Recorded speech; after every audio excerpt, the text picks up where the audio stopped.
Bonjour à tous et bienvenue sur ma chaîne YouTube, j'espère que vous portez bien. Dans ce nouveau podcast, nous allons voir ensemble les 5 secrets de réussite de Queen Latifah. Avant de démarrer, je vous invite à vous abonner à la chaîne, d'activer la cloche de notification pour être informé des prochaines vidéos, de mettre un pouce like et un commentaire pour aider la chaîne à se développer. C'est parti!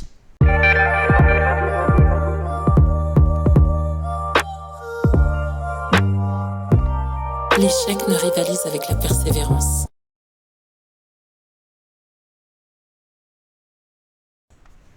Queen Latifah, de son vrai nom Dana Helen Owens, est née le 18 mars 1970 à Newark, dans le New Jersey. Elle est chanteuse, rappeuse, productrice, mannequin, animatrice de télévision. Et oui, ça fait beaucoup de métiers, mais elle est tout ça à la fois.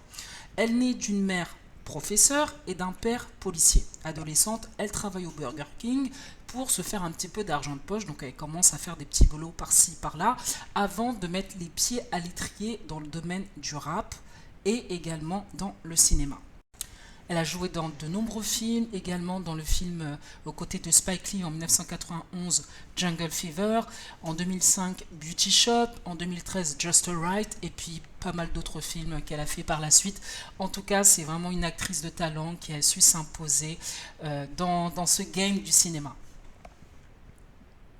Nous allons voir ensemble les 5 secrets de réussite de Queen Latifah. Le premier, définir son plan de carrière. C'est-à-dire que Queen Latifah, quand elle était adolescente, elle savait déjà ce qu'elle avait envie de faire. C'est-à-dire, elle voulait devenir une pionnière du hip-hop.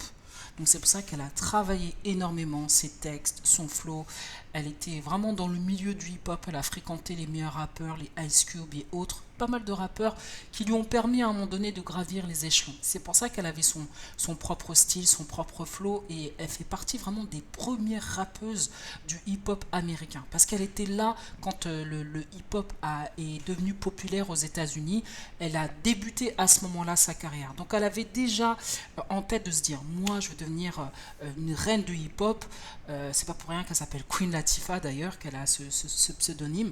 Elle voulait vraiment à un moment donné inspirer les femmes, inspirer les Afro-Américains, transmettre des messages positifs. Tout ce qu'elle avait en tête par rapport à sa carrière artistique, elle a pu le visualiser et le mettre en place. Et c'est là qu'elle est forte. Parce que c'est pas évident, surtout à l'époque, dans les années 80-90, pour une rappeuse en plus ronde, noire, de s'imposer dans le game. Et elle a réussi à montrer qu'elle avait du flow, qu'elle savait rapper aussi bien qu'un rappeur. Et là, le pari était gagné pour elle. Et du côté du cinéma, c'est exactement la même chose. C'est-à-dire qu'elle s'est donné pour objectif de réussir en tant qu'actrice, mais en aucun cas, elle a fait une pause par rapport à la musique. C'est-à-dire qu'elle faisait les deux à un moment donné.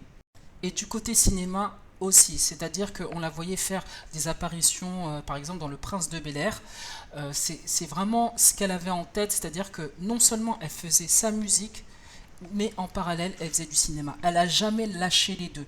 Parce que, en fait, ça a toujours été sa passion. Et pour elle, il était hors de question qu'elle fasse des petits boulots par-ci par-là. Elle voulait vraiment faire de la musique et du cinéma. Et aujourd'hui, elle continue encore de nous faire kiffer. Parce que, déjà, elle-même, elle avait envie d'y arriver. Et c'est pour ça qu'elle est toujours là. Que 20 ans, 30 ans après, elle est là, elle nous inspire, que ce soit homme ou femme, et ça a marché pour elle. Deuxième secret de réussite, bien s'entourer. Queen Latifah, dès le début de sa carrière, a su bien s'entourer des meilleurs, mais ses sources d'inspiration ont toujours été ses parents. Déjà, sa mère, qui est professeure, qui a une discipline de fer, donc c'est pour ça que Queen Latifah, elle est très carrée, elle est très disciplinée. Ça, c'est parce que c'est aussi dû à l'éducation de sa mère. Donc, c'est vrai qu'elle n'a pas forcément mentionné qu'elle a des mentors précisément. Non, elle, c'est vraiment ses parents. La famille, c'est la base. Après, pour ceux qui n'ont pas la possibilité d'avoir leurs parents auprès d'eux pour pouvoir évoluer dans leur carrière. Il faut simplement s'entourer des personnes qui ont les mêmes centres d'intérêt que toi. Donc c'est ce qu'elle dit hein, dans ses différentes interviews. C'est-à-dire que si tu es passionné de musique, entoure-toi des meilleurs artistes. Si tu es passionné de cinéma, entoure-toi des meilleurs acteurs, producteurs. Si tu es passionné d'entrepreneuriat, ben, entoure-toi des entrepreneurs qui vont te donner des bons conseils. Surtout, il faut beaucoup apprendre. Il faut être à l'écoute. Et c'est comme ça qu'elle a su bien s'entourer, qu'aujourd'hui, quand on la voit, on se dit oui qu'elle a raison. Effectivement, c'est un conseil qu'on peut appliquer, qu'on peut suivre, parce que bien s'entourer, c'est la base. Troisième secret de réussite de Queen Latifah, faire des partenariats qui partagent tes valeurs. C'est important, c'est-à-dire qu'elle en parle régulièrement, le fait de ne pas se lancer dans un partenariat juste pour de l'argent. Non, c'est-à-dire qu'en tant qu'entrepreneur, en tant que femme d'affaires, si elle s'engage dans un partenariat, il faut que la marque en question partage les mêmes valeurs qu'elle et la même philosophie. C'est-à-dire qu'elle sait qu'elle a une certaine image, elle ne veut pas non plus véhiculer une image négative juste pour que les consommateurs soient là à se ruer sur les produits, mais que finalement, il n'y a pas d'histoire forte derrière. Donc elle, par exemple, elle s'est engagée dans un partenariat avec CoverGirl, une marque cosmétique qui fait des produits principalement pour les femmes noires. Et quand on la regarde sur la couverture, on voit qu'elle est magnifique, elle est bien maquillée, qu'elle porte cette marque de maquillage avec fierté parce que ça la rend belle. Et pourtant, elle n'a pas un physique voilà, comme les Beyoncé ou comme Ali Berry, etc.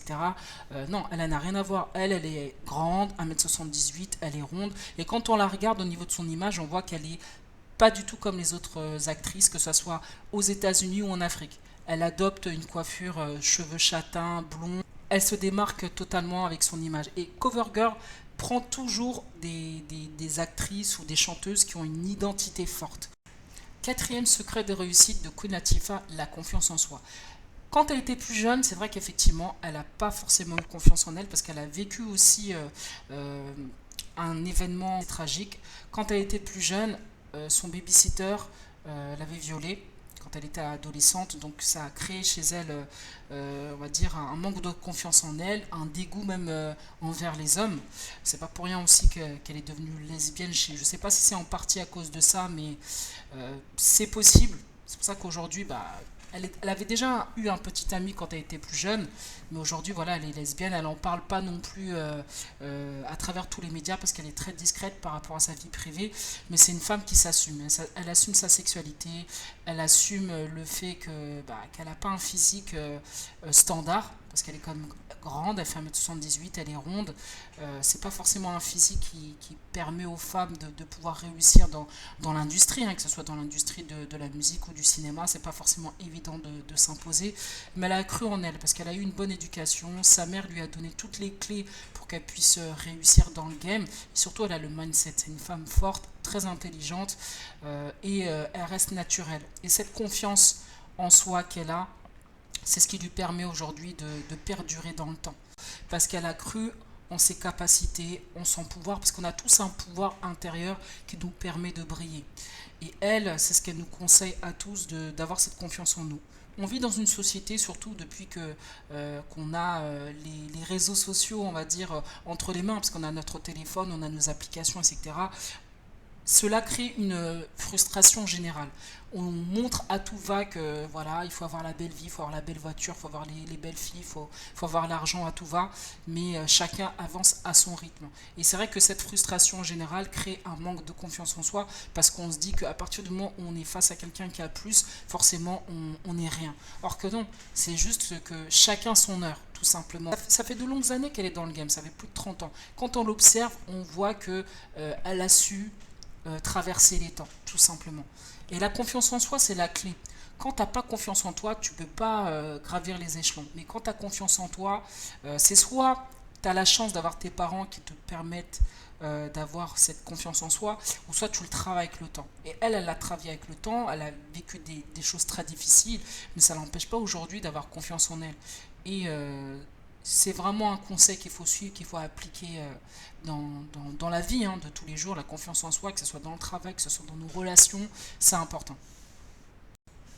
Cinquième secret des réussites de Queen Latifah, avoir une bonne hygiène de vie. Et oui, Queen Latifah a une bonne hygiène de vie. C'est vrai qu'il y a des moments, quand on la regarde sur des photos, il y a des fois elle est un peu plus ronde, il y a des fois elle est un peu plus fine, on va dire, parce qu'elle fait quand même des efforts. C'est vrai qu'elle fait du yo-yo, mais elle fait comme attention à son alimentation, elle mange de manière équilibrée, elle fait aussi du sport, elle fait du vélo elliptique, elle fait du tapis, elle fait un peu de pilates. En tout cas, elle essaye de varier ses exercices selon ses envies. Elle a une coach sportive aussi. Donc elle s'entraîne, pendant une période, elle s'entraînait 5 fois par semaine. Après, ça peut varier selon son emploi du temps, mais pour elle, c'est primordial. Parce que le fait de bien s'hydrater, de boire de l'eau, de ne pas fumer, de ne pas se droguer, quand on la voit, elle est pleine d'énergie, elle n'a pas de boutons, elle a une peau magnifique, elle prend soin d'elle, vraiment. Et quel que soit son physique, c'est vrai qu'on a souvent tendance à croire que oui, parce qu'une personne elle est en surpoids, elle mange des hamburgers ou des chips à longueur de journée et qu'elle est avachie sur son canapé. Non, c'est vrai qu'effectivement, c'est pas une femme mince, mais elle fait très très attention, elle a une bonne hygiène de vie et c'est ce qu'elle nous recommande. Ok, quel que soit ton physique, déjà, faut pas être en obésité morbide, ça c'est hors de question, mais il faut à un moment donné se prendre en main, bouger, avoir de l'énergie, parce que sans bonne hygiène de vie, on ne peut pas avoir des résultats dans nos objectifs. Donc c'est très important de garder ça en tête, de se dire, ok, si tu n'aimes pas le sport, ben marche, fais quelque chose, bouge-toi, mais prends soin de toi. Et ça fait partie de son lifestyle, et c'est ce qu'elle nous recommande en tout cas de prendre soin de nous. Et pour finir, pour moi, le meilleur featuring qu'elle ait pu faire dans sa carrière, c'est avec Brandy, I Wanna Be Down remix featuring MC Light et Yo-Yo. Après, c'est vrai que j'ai pas beaucoup écouté ses albums parce que au niveau musique, j'ai pas forcément accroché plus que ça par rapport à ce qu'elle fait. Il faudrait peut-être que je réécoute, mais je la préfère en tant qu'actrice qu'en tant que rappeuse. Quand on prend de l'âge, les années passent, on n'a pas forcément la même oreille musicale que quand on a 20 ans, 25 ans, ce qui est normal. Donc là, je pense que je vais me pencher un peu plus sur ces musiques, et comme ça, par la suite, je vais pouvoir découvrir des pépites. Merci d'avoir écouté ce podcast. Pensez à vous abonner, d'activer la cloche de notification pour être informé des prochaines vidéos et podcasts, de mettre un pouce like et un commentaire pour aider la chaîne à se développer. Et je vous dis à très bientôt. Prenez soin de vous. Ciao.